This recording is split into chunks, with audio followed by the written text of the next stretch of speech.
في ليلة عاشوراء ومدينة هادئة في وسط الليل، قررت سميرة تخرج شوية تمشى في الحي القديم.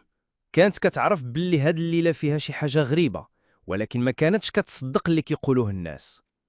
بينما هي كدوز في زنقة مظلمة، حسات بشي حاجة ثقيلة كتراقبها من بعيد.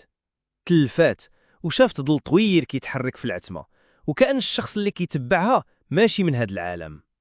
حسات بقلبها كيضرب بسرعة، وزادت في الخطى ديالها، ولكن الظل بدا كيقرب ليها. فجأة سمعت همسات في ودنها.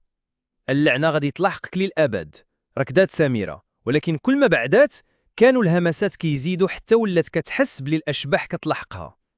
في واحد اللحظة توقفات ولقيات راسها قدام شباك قديم كان كيرجع ليها صورتها، ولكن شي حاجة كانت كتشوفها من ورا الزجيج.